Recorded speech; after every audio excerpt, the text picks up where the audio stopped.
What is going on, everybody? Welcome back to the Whiskey Jedi. I am Jake Berlin, and I'm joined today by a fellow friend, Schmodown legend, Sean Sullivan. No. A Schmodown legend in my heart. No. Schmodown legend. Did you, by the way, I don't know if you noticed this, but you're wearing the shirt I gave you for Christmas, and I'm wearing the jacket you gave me for Christmas. Yeah, That was kind of intentional. Well, what's funny is I was gonna wear this. I was gonna wear this on the Gucci vs. Boba show last week, and I went, no, wait, I'm gonna do Whiskey Jedi next week.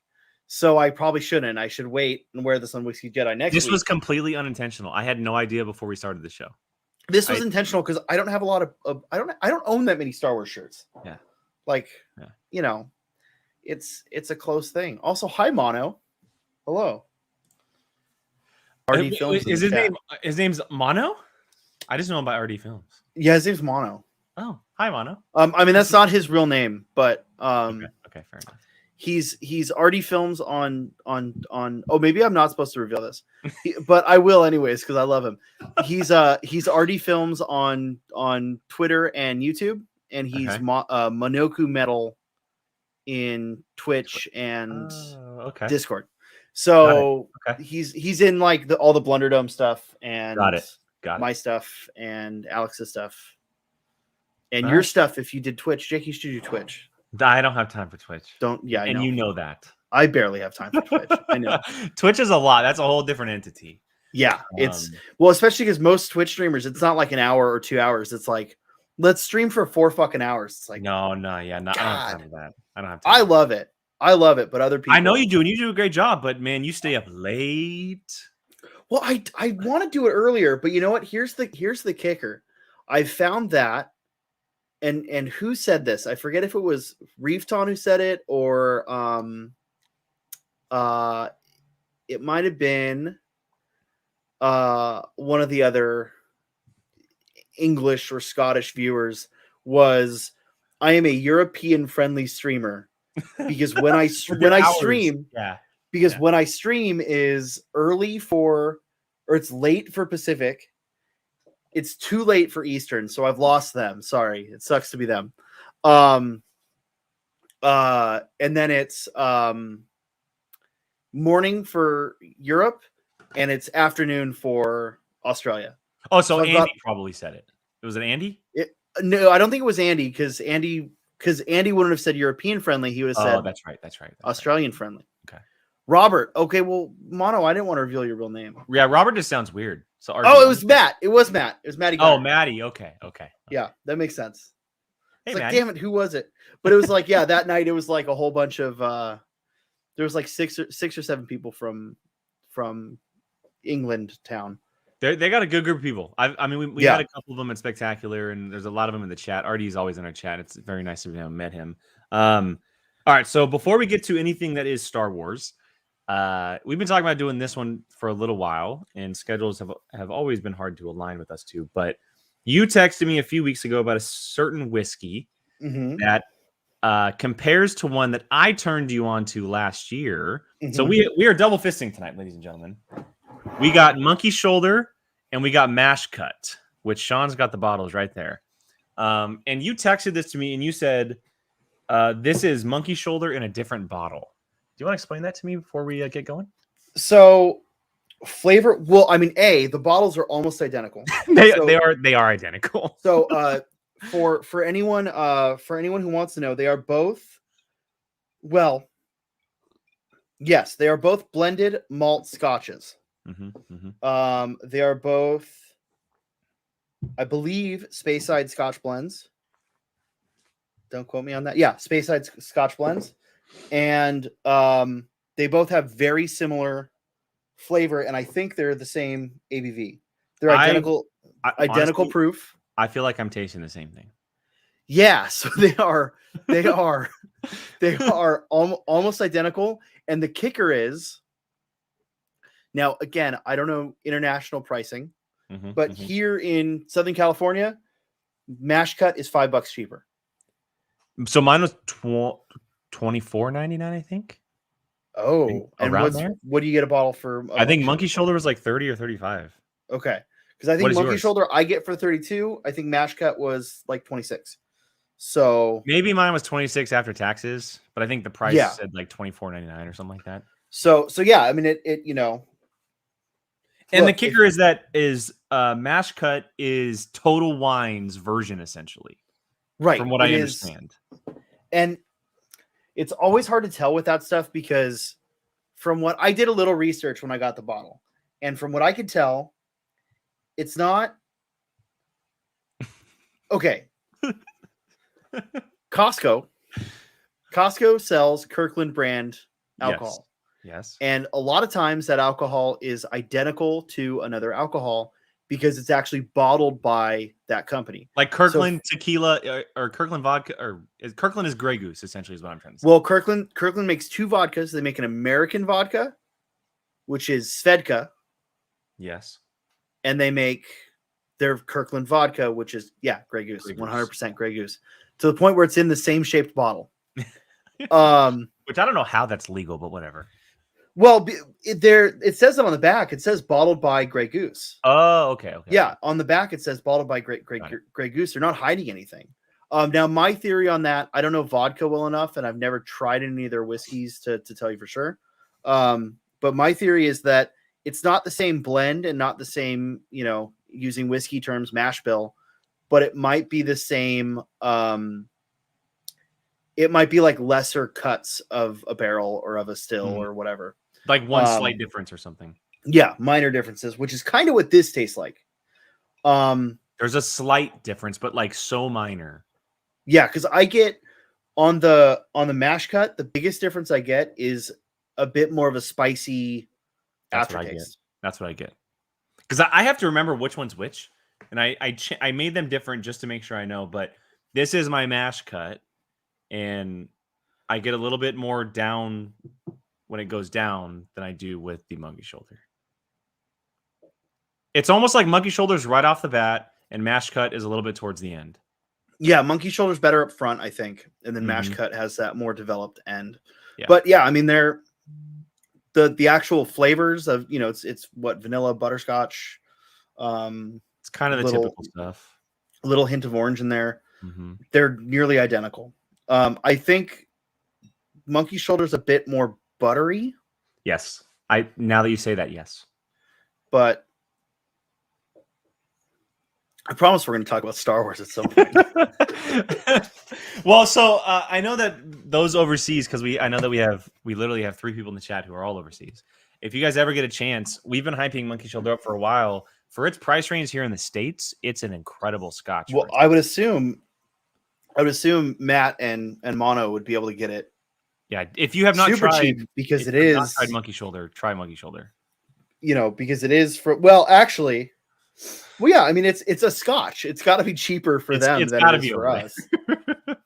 Oh, there we go. The Moose, Mark, the Moose. Yes. Hello, Mr. Moose. Moose is a great guy. I had a lot of fun meeting Moose the last two. I haven't been able to meet him in person, but was he not at Spectacular? I don't know. I don't think so. Moose. Spectacular. I don't know. Because he was at I don't remember seeing him in the Finstock pictures. Oh, maybe he wasn't. He was at because he was at 2 of the cantinas, because he played in one. Cantinas, and one of them because he was at the one I got really sick at. Okay.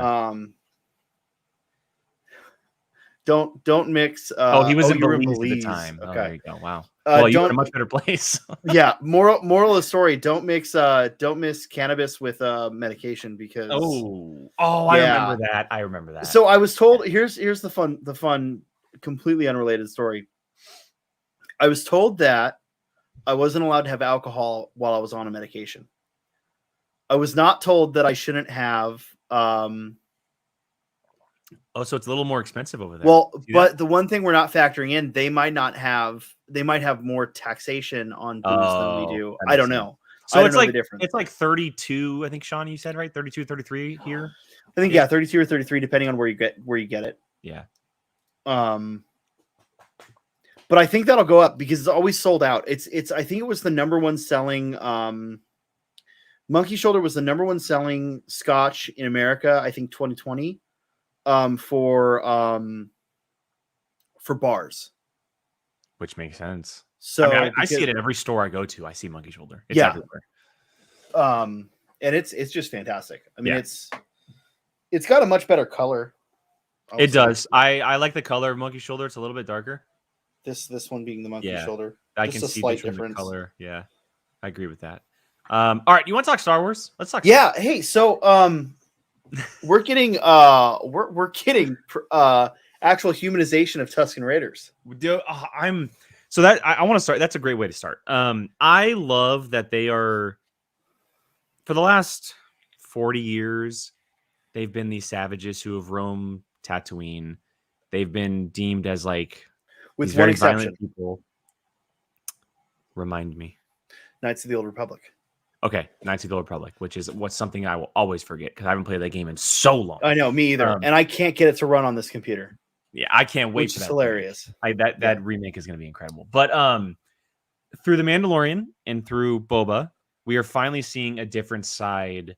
The word that everyone is using, the indigenous people of Tatooine, right? Like, they are when we think of Tatooine, of course, there's people and cities and stuff, but the Tusken Raiders are the people of Tatooine. And now we are finally seeing how they operate, that there are different tribes, like they said in this episode. There's different versions of them throughout Tatooine. And we're seeing that they're not just the savages that we've been led to believe through the last 40 years of Star Wars. Yeah, and it's so interesting, the influence of Tamura on the Tusken culture. Yeah. Because Tamura is, I don't think two white guys should be talking about this, but you know what? We're going to anyway. So Tamura is Maori. And this episode ends with a freaking haka. Yeah, it does. I love that. And that's the one thing I see people talking about the most. Yeah. If you don't, Jess Van Can or Kiwi Jess on Twitter. I saw Kiwi, yeah. Who she is Schmoes of the North. Or now Northern Entertainment Group is I believe what they're calling themselves now. But she did a huge long post about it. There was another post I retweeted today that I said everyone should read. That was which really I read. Good. Yeah. Like, it's just so awesome seeing all of these. Am I getting an echo? No, I'm hearing an echo. Okay, maybe it's me. No, it's. I think I know what it is. No, hold on. Is it still there? Yeah, it's still there. I don't hear from my end, so maybe it's me. Well, chat, tell me, Jake, if you can hit the cam mic gear, go to audio and check if you have echo cancellation on. Yeah, echo cancellation's on. Okay, never mind. Don't worry about it. You're fine. It's probably on my end. My computer sucks. Anyways, it's awesome seeing how many people are engaging with that that storyline with the indigenous peoples. Because for me, yeah, I mean, it's always been, Star Wars has always had that element of imperialism and that element of the indigenous people. I mean, you have the Wookiees, you have the Ewoks, the Jawas, the Tuskens. Yep. To an extent, the Gungans, although that's much a small extent. Yeah, it's much worse. It's much more poorly executed. Yeah, very, very badly executed. Yeah. Which, granted, the prequels did not handle it well either, because the prequels didn't want to address it. At least Episode 1 does address it a little bit. Yes. Okay. The scene where Boss Nass is meeting with Padme and her delegation. He does say, like, you know, you guys have always acted like you're better than us. Now you're coming to us for help. So that was nice that element was there. But yeah, I mean, it's you know, look, I'll be honest, as a white presenting, straight presenting male on the internet, like, the plight of the indigenous people in my space films has never been something important. But it also being presented in this way is very, very, very enlightening to me, and you know, it makes me feel good. It makes me feel good to see that, and especially seeing, you know, I mean, Tamura get to go through this process there. I fucking love it. Well, and it's you can see that Favreau and Rodriguez and even Filoni, if he's involved to an extent, they created this series and they basically, from what my mind is thinking, is they sat Tamora down and said, "This is what we want to do. We need you to help develop this." Because it is his stamp is all over the place. You can clearly see that is Tamura and maybe a team that he has or people that they have brought in to help develop this, and that this culture has heavily influenced what we see the Tusken Raiders to be. And then not just in the end of it, but also the ritual of the gaffy stick, the ritual of the tree and what the symbolism of that means. The whole episode was just planted with it. And it's crazy to say, but because it's the story in the past, and I know that it's only going to last so long, but it's what I care most about right now. Now, I love the present day stuff, and it has some very exciting elements, but I'm looking forward to seeing what happens with him and the Tusken Raiders more than anything at the moment. I mean, ultimately, I'm signing up for this show for the crime boss elements and all that. Me too. But yeah, you're 100% right. Like, I just, Jill was watching it today, and we got through, that first part where they meet the twins and they meet I can't pronounce this. Black Chrysanthemum. Thank you. It's missing a few vowels. I can spell it just fine. There's 3 R's. BK. Everyone's calling him BK. So yeah, they introduced Black Chrysanthemum, which how fucking cool is that? He looks so good. Man. I lost it when he popped up. I couldn't believe it. There was a part of me that was like, wait a second, is that actually him? Did you stay up till midnight to watch? No, but I was up at 4 a.m., so I turned it on. Okay. And I watched it early, and I was like, no way. Like, they're actually doing this right now. It's so fucking good. And Cammy and Fixer. That's the cool part, because it's not fan service, like, over the top. They're 2 characters that are there that make that they're just there. And it's not it's impossible for it to be fan service, because the average fan has no clue. Idea. It's just the look of them. It's just the look. Yeah. Well, and so the way I caught it, I went, when they showed up on screen, I went, my first thought was, I love that they gave them a very 70s hairstyle, and they picked very classical looking actors to play these 2 Tatooine inhabitants, because that's how we know Tatooine. And then Fixer's talking to the Nikto, and the subtitle just gives his words. Yeah. But when Cammy speaks up, they give the subtitle Cammy : because she's slightly off screen. And I went, wait a minute, I know that name. Wait a minute. I went, hold on, wait.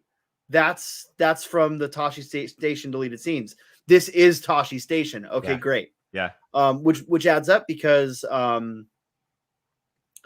Boba says in this episode, within a day's walk is Anchorhead, which is near Tashi Station and near Mos Eisley. Closer to Mos Eisley than Mos Espa. Another thing I nerded out about, Mos Espa looks so good. Those wide shots of Mos Espa. Yeah, there was one in this where we finally got to see outside, like, the crater. And I'm gonna call them like the drone shot for the hell of it, but the drone shot, even it's so beautiful to look at. Well, so Star Wars Rogue Squadron for the N64. I didn't have a 64. Okay, so if don't go back and play it, because it hasn't aged well. But that was the first video game I remember loving. I've heard Alex talk about that plenty of times. So, and it is. You'll also hear Eckhart's Ladder has some good videos on it too. But there's a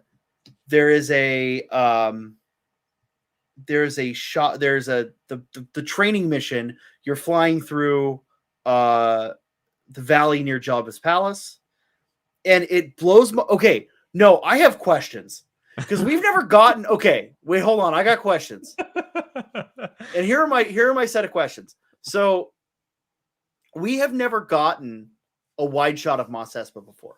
No, in the movies. No. So here's where my questions come in.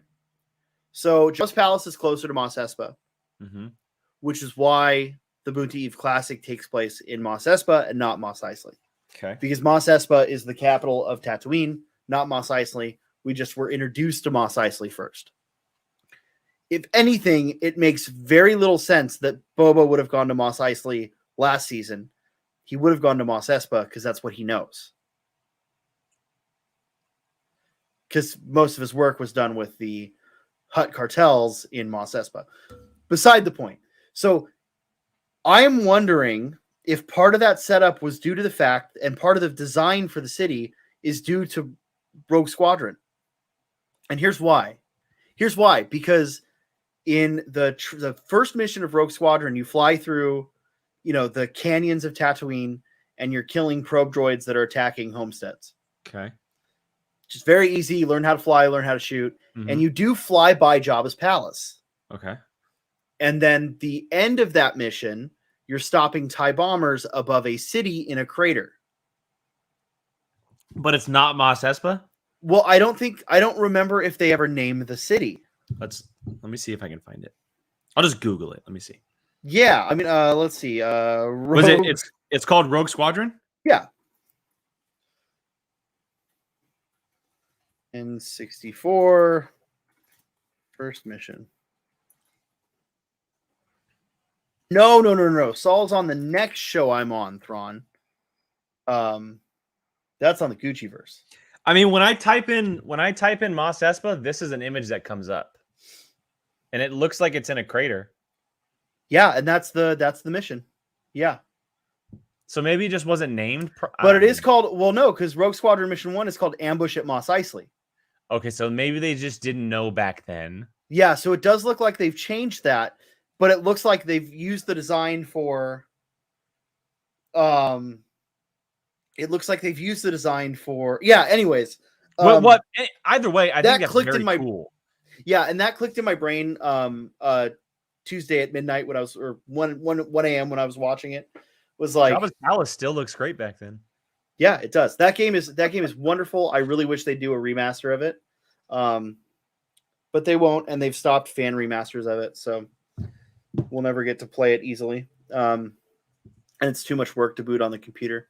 So we haven't talked about Boba very much at all together. No, shockingly. So outside of the Tusken Raider stuff, what do you think of like everything that's happening in Mos Eisley, like the casino and like how it kind of all, like the mayor, how it all operates? I don't know yet, and that's my big question mark. Okay. The one thing I have figured out is what is Boba's whole plan here? Why is Boba doing this? And I think that this episode gave us the big clue to that, right? Because this episode gave us Boba being inducted into the Tusken tribe. He's now a member of the Tuskens. I think, and I hate to say this, I think those Tuskens are going to meet a bad end. I said this, and everyone disagreed with me. And I think that's why Boba wants to take over Tatooine as daimyo, because he wants to basically protect the Tuskens and the Jawas. I hope maybe 1 or 2 get out, but I really do think it's going to end in tragedy. I do too. I don't see a whole lot of ways it doesn't, personally. Maybe the warrior makes it out somehow. Well, I think that the warrior and the child, either the warrior or the child, have to die. Mm-hmm. And I think the rest of them will shun Boba because I think that it will be Boba's fault. Whatever happens will be Boba's fault. Which makes sense. The chieftain like bans him. Yeah. Or it may be as a result of what happened this episode, right? The Pikes strike back at them. The Pikes have to come back, right? They're not. They look so good. They look so good, but they're not going to make those practical effects for one scene. Well, they didn't have to. They already have them. They got to come back, though, right? Okay, wait. But is that the first time we've seen a Pike without a mask? That's the first time we've seen a Pike in live action without the face on. In Solo, they had the mask on. They have the masks on, yeah. Yeah.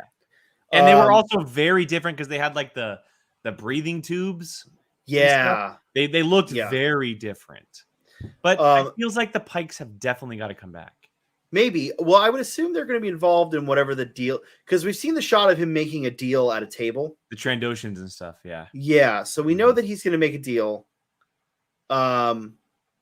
I assume the Pikes are going to be part of that, right? Because whatever Pikes are operating on Tatooine would have to be part of that deal. Yeah. And that means maybe that means they've been operating for 5 years since that happened. Yeah, well, I mean, I think the Pikes would have been operating on Tatooine always for years. Yeah. But Thrawn, I don't know if we have a number for the droid yet. I don't really look that stuff up until long after. I wait till the season to be done, and then I'll look that stuff up. And I don't need to know it for Schmodown, so it doesn't matter. Question: How ecstatic were you to see 8D8? Oh, I was so fucking happy. Well, I talked about this. So I talked about this on something the other day. Probably Gucci, right? Maybe. It might have been on my stream, but or it might have been on the Marvel show after you left. I owned the 8D8 toy. I didn't own a lot of Star Wars toys, and my mom didn't know fucking jack shit about Star Wars, so she'd just be like, "Oh, this one says Star Wars on it. I'll grab it." It's like, Mom, what the fuck do I need with the robot that like from Jabba's palace? Like, why do I need this? Right? Get me a damn Boba Fett toy, which I do have now. Where is my Boba Fett toy? I don't have one when I need one. I have the one from when I was a child, although I did not own it. I don't know where he went. I have a dope ass canvas poster that I have yet to put up of Boba Fett. That's it. I don't know where he went. Actually, he's a good boy. I don't think anybody's ever seen this. I might have lost him. He's here somewhere. Look at this. Oh, I love that art. That's such good art. It's like classic Boba art. The Han Solo in the reflection. Yeah, I love that. I love that art piece. I think that was my computer background for a while. Oh, here we go. He just fell.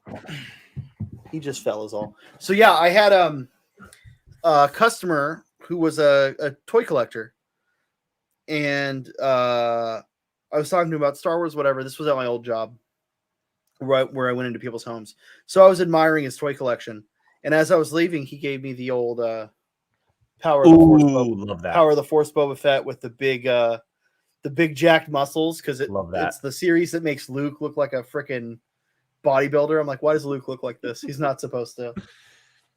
I think it's because they were using the same molds as they would use for like action figures, superhero action figures, like G.I. Joes. Yeah, they all look dumb. But Thrawn, real quick, his name is Christian Wagner. He does all kinds of cool stuff. He's got an Ahsoka one. He's got Grogu, Din. He does all great stuff. His work's great. Okay, so more about this past episode. Black Chrysanthemum officially working for the twins. The twins are so cool. The Hutts. I mean, they're bringing Hutts back into this. How do you? I love I love that they keep bringing up Boba doesn't have a litter. Yeah. And then the two Hutts come in on the litter. And I also love, I didn't notice this because when I watched it the first time, I watched it here on my computer. And then Jill was watching it on the big screen. And the litter's all bowed out for the Hutts. And everyone's struggling to and they're all shifting. Yeah. And I love that the brother is dabbing himself with that weird, like a rat. With a weird animal. Yeah. And then at a certain point he just goes, all right, I'm done with this. Yeah. Throws it away. It's this series does so well with the ambience of Star Wars. Like, it has all of the all the background droids, all the background aliens, Max Rebo, and I'm still not sure if that's Figrin Dan or the Biff that is in the Max Rebo band. The reason I'm leaning towards Figrin Dan is because in the first episode they were playing Mad About Me, which is the Cantina song. So it would make sense. That makes me think, this is the greatest team up of the greatest team up of Star Wars history. Especially because we know work has dried up in Mos Eisley, where Figrin Dan was before. Yes. So why not move to Mos Espa? Mm-hmm. Because Mos Espa seems to be. It's also so cool to see the difference between Mos Espa and Mos Eisley. Well, I called it the Las Vegas of Tatooine. Like it's very like poppin', like there's a lot of people, the casino, Like it's happening. Well, I think it was always like Vegas and Reno. Yeah, and Reno's not pretty. Like, or Vegas and Laughlin, maybe. I live near Reno, so Reno's not pretty. Yeah, right. Like it's like here's your two like casino cities. One of them's better than the other, you know. Yeah. Not that Vegas is even any better, but Reno just. But it looks better. Dirty. Yes, it looks better. Yes. But yeah, I mean, it's this show. It's like we talk about creators mashing their action figures together, and that's what this show is to a high degree. And like, okay, so I have another theory here. Okay. So I think Boba is trying to be crime lord, not because he's trying to redeem himself or anything like that, or because he even wants to. I think he's doing it for the good of the Tuskens. I mean, I could see that. Do you think that leads to them coming back in the present day at some point? Maybe. Maybe. The other option, though, is that it could just be that now that he sees himself as a Tusken, he sees some sort of ownership to Tatooine. Right? It's very possible. Because he understands the heritage of... Well, and I think it was this episode where he said, like, the Dune Sea belongs to you guys. Yeah. You know what he said? He says, every grain of sand in the Dune Sea. Yes. You don't have to hide anymore. Like it's theirs. Like it's their land. Yeah. And the chief says, but the outsiders have technology. Mm-hmm. And he says, well, now you have technology. Yeah. Every grain of sand. Yeah.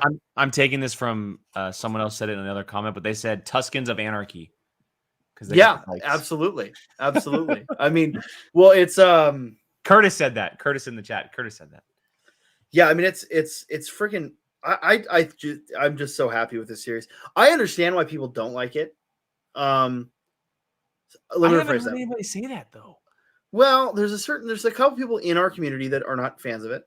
Okay. I won't call out or name names, but like, some people are going a little too hard on their negativity over it. And then of course Star Wars Twitter is nuts. Like there's so many people on Star Wars Twitter that are like, oh, Disney Star Wars is ruining Boba Fett, or this shot doesn't have the reek in it, like from the flashback. Like, who the fuck cares? Oh, the arena scene. I saw that. Yeah, that one, which is the dumbest fucking argument. Who cares? And also, who cares? but I will say the response argument of, oh, well, it's a dream sequence. He remembers it differently. I'm like, that's also a dumb counter argument. So both of you shut up. The real answer is, who the fuck cares? Right. And then, but you have a lot of people who are like, oh, they're really just focused on the Tuskens, or they're bringing in their message, or they're this, that, or the other thing. I'm like, look, they're actually developing a character in a wide release medium that didn't have development before. Now, granted, I know, and and people like, Harper and Alex and all our big nerdy Star Wars friends know Boba Fett did have development. Yep. That's why he's my second favorite character of all time. But never to a mass audience. Mm-hmm. Right? And if you're not developing a character for the mass audience, who the fuck cares? Right? Rogue One, I think, was hurt by the fact that Catalyst had all the development for the characters in Rogue One. I read Catalyst. I think you read Catalyst. I did. You probably had a better appreciation for Rogue One because you read Catalyst. I did. But there were a lot of people that went, well, this is an empty film. It doesn't this, that, or the other thing. Well, yeah, if you don't put that development in your wide release medium, you're never going to have that development. So I don't understand this thought of like, oh, well, they're changing the character. No, they're developing the character. You would be changing the character if any of the actual development mattered for that character. That, and because the whole canon aspect and Legends is wiped from the surface, there isn't a story to go off of right now. No. They're creating the story. You have minimal bits of story from like the comics, and I don't think he's shown up in a book yet, and if he has, he's just been doing the comics. Cameo. And he's in certain point of view. Yeah. Both from a certain point of views. Yes. Is he narrated by John Hamm both times? He's narrated by John Hamm in the first one, which made a lot of people say like, oh, John Hamm's going to play Boba. I think it's just him in the first one. I could be mistaken though. I thought the voice was great. I don't see John Hamm obviously ever playing. No. It just the Tusken argument of like them focusing on the Tuskens too much. That to me, that's like why? Like that's the story. Like that's you can already see those threads paying off of why he's doing what he's doing, right? And why he's changing his outfit and why he's the I love the new outfit. Like I love the new outfit. I wish that I liked it better last season or in Mandalorian when it was like newer with it had more of a tabard, more of like a front, like the loincloth kind of look. Yeah. Around the waist. Yeah. Whereas in this one, he's ditched that, so you see the belt better. It was like Tusken and Bubba combined in Mandalorian. Now it's kind of more Boba. Yeah. Okay. Well, it's almost identical to what he wore at the end of this episode with the armor on top. Okay. Whereas now he's got like kind of flight suit pants on. With a little bit of padding. Do you just sidebar question? Yeah. Do you think he's going to shed the armor at some point? You don't think so? No, and that's not because of a character development thing or anything like that. I think that he will. I think that Disney has to make him keep it because here's my thing. I'll be upfront about this. So many people defend Boba, saying like, "Well, he had development. You just had to read this, that, or the other thing." I love Boba because he looks cool, right? I don't give a flying fuck what his character is. He's my favorite visual aesthetic on any character in Star Wars. I agree with that. And even more so in once, because when The Mandalorian came out, I went, okay, fine. I like Din a little better than Boba because we have development, right? Yeah. And I already kind of going like, Fen Rao's great, and this, like, I love the Mandalorian armor. And I kind of went, okay, but Fen Rao's really good. And then obviously, like, Cal Kestis and Kanan have stolen my heart. Like, they're up there in my top 5, whatever. But when he came back in The Mandalorian, it changes the game. And the way the armor in that scene in the episode that was directed by Robert Rodriguez, episode 5. No, episode 6. Excuse me. Yeah, his look in that, his visual design in that changed everything back. I went, nope, yep, there we go. So you're talking about the beaten and battered armor, right? I'm talking about the beaten and battered, not the repainted version. I'm okay with it being repainted. Okay. I'm fine with it being repainted. But the beaten and battered was that, to me, that screams Boba. Like, to me, like that. Well, and we're starting to get more of those dents and dings back. Mm-hmm. And actually, interestingly enough, we're getting some new unique dents and dings. Yep. Because now he's got a specific slash across the helmet, which looks really good. Yep. But yeah, I mean, I like Boba for visual style. Now, granted, if you're going to develop the character, great, I'm happy with it. Right? Like, well, we're both Mandalorian, not Din Djarin Mandalorian, but Mandalorian lore freaks. Culture. Yeah, like that's what we love about Star Wars. Yeah, that you and I both have talked about for a while since we met. Like, that's like, if we could have one thing in Star Wars, like, that's what we want. Right. I love the Jedi stuff. Yes, but if I have a preference, I like the Mandalorian stuff better. I'm with you. Now, I do think the two are intrinsically linked. Mm-hmm. The Mandalorians are cool because of their history with the Jedi, mm-hmm. and their armor is developed that way because of the history with the Jedi. But I also like, I love the Jedi on the Run stories with Cal and that's why I like Cal and Kanan so much. Yeah. I love the Jedi on the Run stuff. So it's curious that, or I'm curious because to me, the whole Boba, like,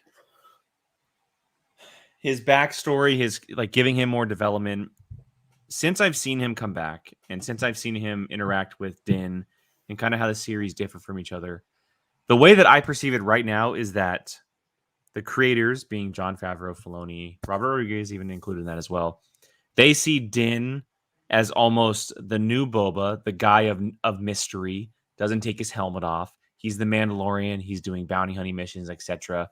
They can shift Boba into something different where he takes that helmet off, which is why I asked the possibility of him leaving his armor behind at some point, that maybe it's something of the past that he needs to shed. And because we have Din, the possibility of that being a little higher because we do have that Mandalorian in the forefront. That's fair, but I also think that because I do want to see. Okay, now as well, we'll talk about Legends a little bit. In Legends, he becomes Mandalore. Yes. So he does become the leader of the Mandalorians in Legends. I think that's going to Din in canon. I do as well. And I hope it does. Me too. I hope it does. But I really enjoyed Boba in Mandalorian showing the chain code and showing, this is my father. He got the armor from Jaster Muriel. I am Mandalorian by blood. It's the most we've ever gotten about Mandalorian stuff. Right. And I really hope that we keep that. Mm-hmm. I hope we keep that. And I hope that part of why Boba is, because Boba left Tatooine, right? Yep. I think that when we pick up on Boba in The Mandalorian, it's right after the Tuscans have been slaughtered. I agree. And so we know that he finds Fennec, and then he goes to find his armor, and then he goes off gallivanting with Din, and then he goes and kills Bib Fortuna. Mm-hmm. So I'm wondering if some of his time with Din also helped shape his decisions, right? Seeing Din with the child and having those discussions on Mandalorian culture. And wasn't oh my god, why am I forgetting her name? Bo-Katan there too? Yeah, Bo-Katan was there too. That's what I was going to say. Was I want to see more conversation between Bo-Katan and that would Boba. Be great, right? Because the three of them have very different outlooks on what it means to be a Mandalorian, and I don't think we should lose that. Just like, and that's just like Qui-Gon and Obi-Wan and Luke have very different outlooks on what it means to be a Jedi, mm-hmm. right? Those differences of opinion are very, very are very important in my eyes, because there was this argument a few years back about, can you have a gray Jedi in canon? Well, no, you can't. But you can have a Jedi with a different set of beliefs, right? Qui-Gon. The way you interpret the code, or even Ahsoka. I've argued that Ahsoka is the most Jedi character. Even though she claims not to be a Jedi, she is the truest Jedi. She follows the Jedi, like the Jedi, not teachings, but the meaning behind them to the truest sense. So because of that, I think we need to have these different interpretations on what it means to be a Jedi, and all of that. I mean, fucking just do it. Like, just keep it. Well, I mean, you mentioned Din, you mentioned Bo, you mentioned Boba. Those are essentially, for lack of a better explanation, three different tribes of Mandalore. They are three different tribes of Mandalore, and then you have the Saxons and the Protectors. Yep, there's a lot of them. Well, I mean, those are really those are really your five core, right? Because Din is part of Death Watch. Mm-hmm. Which probably has a different name by now. I'm guessing. No, it's still Death Watch. Is it still Death Watch? Okay. Yeah, and the only reason we know that is because they call them that. Well, maybe not. So at least one or two of the action figures / models, whenever they label certain ones of those Mandalorians from the Culvert, like Paz Vizsla, they are often labeled Death Watch Mandalorian. Got it. Okay. Whereas the other ones might be labeled as Culvert Mandalorian. So that's a whole other question. Yeah. I'd love to do an episode on that. Let's do an episode on that. You are welcome back anytime to do that. Seriously. But it's, you've got your five ways of thinking. Originally, and I need to go back and look at the Mandalorian episode, but originally Jango is from Concord Dawn. Yes. So he would be one of the Protectors. I believe the chain code said that. Yeah. Okay. So then really you have the Concord Dawn, which is Din, or Jango and Fen Rao. Mm-hmm. You have the Night Owls / Bo-Katan. Mandalorian Liberation. You have Death Watch, which is Matt's pointing out the Mandalorians. Those are Death Watch. And that would include the armorer, if we're correct, right? Well, no, I'm going to say the culvert is its own. Okay. With Din, the culvert would be its own thing entirely, because I think it is different enough where you can say, hey, this is different. The Mandalorians were just Death Watch. They're following Death Watch ways. Whether or not Maul was Mandalorian, he claimed the Darksaber. Yeah, like Gar Saxon and everybody. Yeah. Hey, Jake, you want to do something dumb? We got like what? We got like 5 minutes. Yeah, we don't have very long enough. You got to jump on another show. Let's do something dumb. Okay, what's something dumb? Oh shit! I don't think. I have a feeling, Moose, if you're still watching, this is what the show becomes. I have a feeling that it might taste a little better. Uh-oh. Oh, that's interesting. I really like it. It keeps most of the spice from the first blend, most of the spice from mash cut. But, well, okay. To clarify, I would not do this with most whiskeys. Whoa, the point, it smooths that out a little bit. The point is, these are so similar. The whole point of us doing these is that they are so similar. So okay, that actually smoothed it out a little bit. For me, anyway. Yeah, it kept the well, it also depends on how much of each one you had left. That's true. I didn't have a lot of what have you been drinking more of? Monkey Shoulder, I think. Okay. I've also been drinking more Monkey Shoulder. I do think it mellows it out a little more. Yes. But it keeps a lot of that back end spice. That's really nice. Agreed. Okay. Last question to finish this up. So this is Thrawn's comment here. You think another flashback series will involve how he got the dent? No. You don't think so? I don't think it fits. I don't think it fits in this episode. Now, I do think it's possible that if they do another season of Book of Boba, we see Cad Bane come in. Or that the next season we see, instead of one unifying story across the flashbacks, we see different points in time flashback to.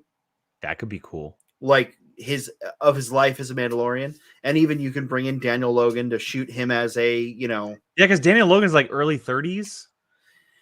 He's mid-30s. Yeah, I think. And he's supposed to be like 40. Yeah, but you can clean Daniel up a little bit. And well, he still looks young enough. I mean, he still looks. You can make him look like Boba in his 20s, right? Like that would be super cool if they brought him back. Yeah, you could, because you could show Boba in his 20s, and then you could have another scene of Boba, So whatever. Do you think that has to happen? Because that was a scrapped Clone Wars thing. No, I don't think so. I don't think we have to see it. No, I don't think we have to see it.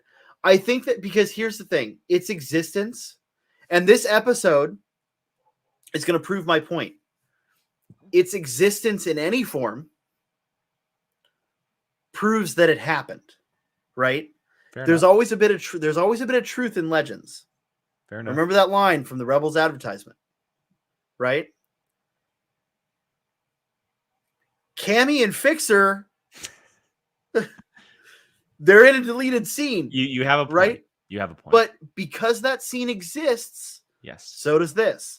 The delegation of 10,000 or whatever the early Rebel Alliance was, those deleted scenes exist and are available to the public.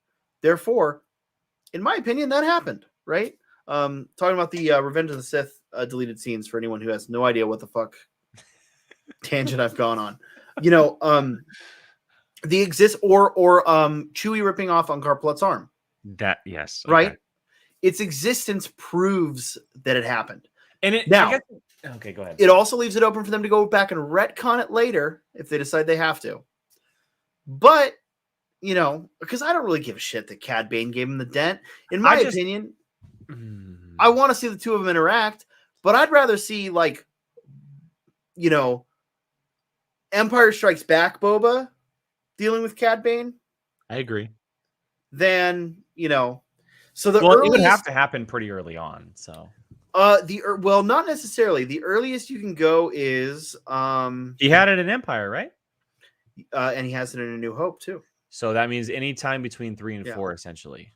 Yeah. So the meaning you can go as early as Rogue One, you can give him the dent, or as late as Rogue One. I'm more so of like, I don't need to see the dent happen. I would love to see Cad Bane in live action. That's all.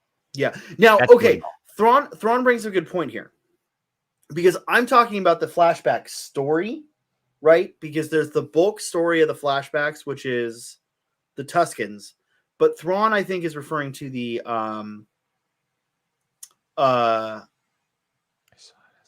there's the small clips that are happening. Oh, yeah. So okay. I think we could see it as a small clip, right? Like you mean like the overlays of like the tree thing where we saw moments of no, like where we saw him on Camino holding his hand up. Okay, yeah. Or we saw him, in the back helmet. Tank. Yeah, when he's entering, when he's kind of entering that dream state before he has the Tusken flashbacks.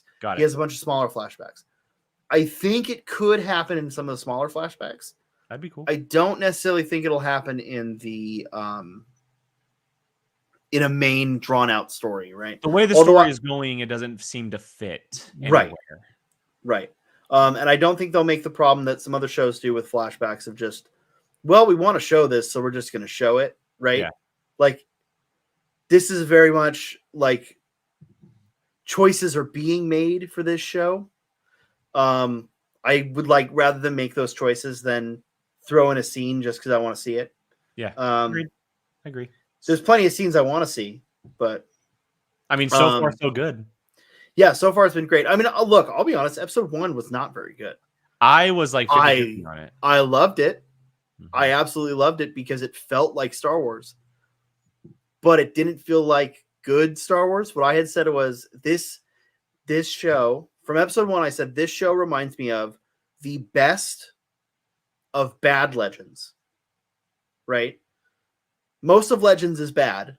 This reminded me of the best of it, right? So maybe just under Shadows of the Empire, right? Like just barely under. Fair, right? Fair. But holy shit, the design on everything, like I could gush about the designs of that freaking cantina forever. I mean, the fact that we got the freaking card dealing Rex was so cool. The fucking R2 astromech on the drums. So cool. Like, we didn't even talk about the Ithorian mayor and how he looks. Oh, he's great. And I love that they gave him the translator. He looks fantastic. Yeah, he does. And the translator, it was very, very smart move. Very smart. And well, I mean, we see those as early as Knights of the Old Republic in old canon.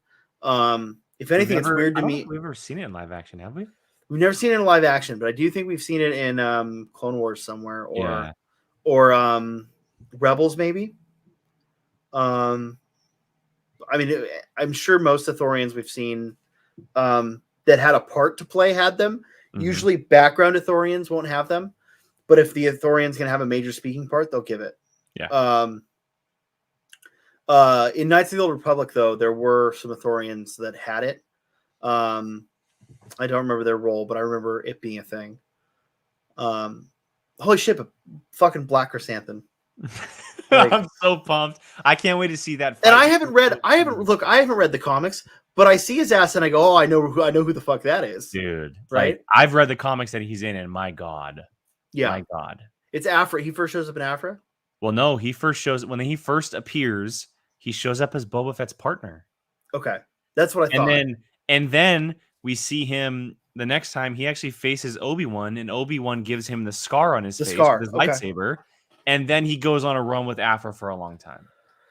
So I had said Vader. I think Alex had said Afra today on his show, but he might have just misspoke. He might have. I mean, Afra was in Vader comics for a while. So that makes sense. And maybe it's a crossover where he was actually in the Vader comic, but he was with Afra. Because that's where we first met Dr. Afra. Right, was in the Vader comics. And then with the 3PO and R2 the Murderbot droids, the Murderbot droids. All right, Sean. Well, you have to get out of here. You're jumping. I have to more Boba. Yes, and finish this whiskey. Yeah, but before we wrap up, why don't you let the good people know where they can find you online, even though they probably know. I think everyone here already follows me, and probably follows me more than most. But if you don't, Suit Up Sully on Twitter and Sean Sully on Twitch are the two big ones. I stream like 4 times a week now. And then immediately after this, the Gucciverse on YouTube. I'll post a link on my Twitter in 2 minutes. And we're going to gush about this episode some more. And Saul will probably say something to get him canceled. God, he said some things last week. But Jake, I will. Whenever you want to do this, I'm down. Anytime, man. I'm absolutely we're in. definitely doing a Mandalorian backstory history episode. Absolutely, I'm down. Yep. All right. Well, I love you guys. I gotta run. Thanks, man. Appreciate it. Where do you need to be? Are you staying? No, I'm gonna wrap up right now. So, all right. Well, thank you to everyone who joined. I'll be back in about 2 weeks for another episode. So, everyone in the chat, thank you guys so much. Apocalypse Movies, Certain Point of View, here all the time. Twitter at Qui-Gon Jake. I'll catch you guys next time. Bye, guys.